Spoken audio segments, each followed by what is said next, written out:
Ano nga ba ang ibig sabihin ng pagbasag ni XRP sa kanyang 3-day Gaussian channel? Yan mga kakripto, sa mga panahong mahina po ang market conviction, isang simling chart lang sapat na para yumanig ang sentiment. At ito po mismo ang nangyari nang ilabas ni Steph Crypto ang kanyang bagong analysis. Ayon po sa chart, bumagsak si XRP sa ilalim ng kanyang 3-day Gaussian channel. Para po sa iba, ordinary pullback lamang ito. Pero para po sa mga sanay na sa long-term structure, seryosong babala or warning ito. Ang Gaussian channel ay hindi pang intraday noise. Ito ay pang cycle confirmation. Kapag si XRP ay bumaba rito, historically, hindi ito natatapos agad. Madalas itong sinusundan ng mas mababang cooling phase, kung saan sinusubok ang tiyaga ng mga holders. Kaya yan po ang siyang ating pag-uusapan sa video na ito. At ayan, sino nga ba itong si Steph Crypto at bakit mahalaga ang kanyang babala? Sa mga hindi po nakakakilala kay Steph Crypto, ay siya po ay kilala or sikat sa paggamit ng macro level indicators. Hindi po hype. Ang kanyang approach ay foundation po ng long-term market behavior. Sa kanyang post, diretsahan po niyang tinanong ang tanong na ayaw marinig ng marami. Yan, tanong niya ay, should we be worried? Hindi po ito tanong para manakot, kundi para ipaalala kung nasaan tayo sa cycle. Ang ipinakita po niyang chart ay anchored sa structural trend. Ayan po yung kanyang chart. Hindi po sa short-term volatility. Ibig sabihin, hindi ito usapan ng isang araw o isang linggo. Ito ay usapan po ng buwan o posibleng taon. Kapag ganito pong klasing analyst ang nagsalita, kailangang pakinggan, hindi po kontrahin agad. Ngayon ay ano ba talaga ang ipinapakita ng 3-day Gaussian channel? Ang 3-day Gaussian channel ay indicator na nag-i-smooth ng price action para makita ang tunay na direksyon ng trend. Hindi po ito emosyonal, hindi ito reactive. Sa chart ni XRP, ito ang nagmarka ng malalaking transition simula pa noong 2014. Kapag nasa ibaba po ng channel sa XRP, expansion phase. Kapag bumaba, cooling phase. At sa bawat historical breakdown, 2014, 2016, 2019 at saka 2022, may isang common na resulta. Mahabang consolidation o tuloy-tuloy na paghina. Minsan buwan, minsan taon. Sa kasalukuyan, ang structure at slope ay halos pareho sa mga nakaraan. Ngayon ay bakit po ba nakakatakot ang kasalukuyang setup sa technical na pananaw? Sa ngayon ay nasa paligid po ng $2.04 itong si XRP. Ang channel po ay nag-roll over. Ang bands ay lumalawak.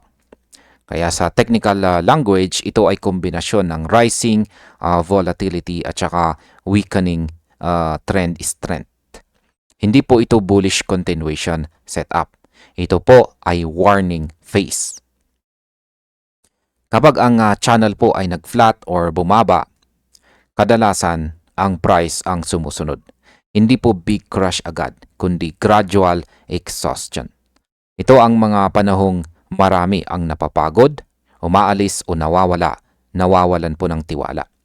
At historically, dito po nasusukat kung trader ka lang o tunay na holder.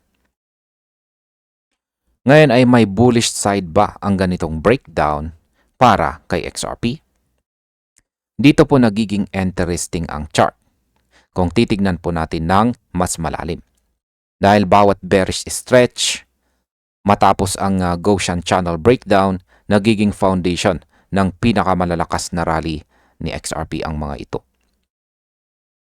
Pagkatapos po ng compression na naganap noong 2016, sumabog sa XRP papunta sa kanyang all-time high.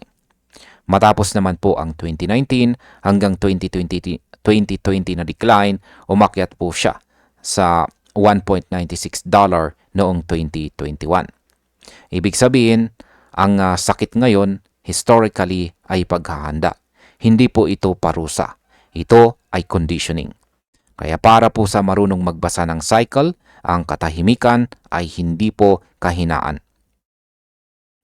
Ngayon ay paano naman po naiiba ang kasalukuyang breakdown kumpara sa nakaraan? Noong mga nakaraang breakdown, si XRP ay nasa cycle lows. Mahina po ang liquidity. Limitado ang access. Ngayon ay ibang-iba na po ang landscape. Si XRP ay nasa paligid ng $2 matapos ang multi-month advance. Mas malalim ang market participation, mas malawak ang institutional exposure, may spot ETF, may regulatory clarity na mas malinaw kaysa dati. Kaya ang cooling phase ngayon, hindi katulad ng dating survival mode. Ito ay consolidation ng mas mature na asset. Malaking pagkakaiba po iyon. Ngayon ay crash ba ang inaasahan ni Steph Crypto? Malagang linawin po natin ito. Hindi po naglabas ng prediction si Steph ng isang crash. Wala po siyang sinabi na babagsak si XRP sa presyo na zero. Ang ginawa po niya ay ipakita lamang ang historical behavior dito. Ang chart ay nagsasabing may downside risk pa. Pero sinasabi rin nito na ang mga panahong ito ay hindi para sa panic. Ito ay para po sa patience o pasensya. Ang pinakamalaking pagkakamali ng retail ay ang pag-alis po sa consolidation. Tapos pagbabalik sa breakout. Si XRP ay madalas ganyan po ang kanyang laro. At bilang panghuli ay ano naman ang aking masasabi tungkol dito? Ang tanong ngayon ay hindi kung bababa pa si XRP bukas. Ang tanong ay kung nasaan tayo sa mas malaking kwento. Ang Gaussian Channel Breakdown ay hindi po katapusan. Ito ay pahinga. Sa bawat cycle na XRP, ang mga tahimik na buwan ang siyang nagtatayo ng susunod na pagsabog.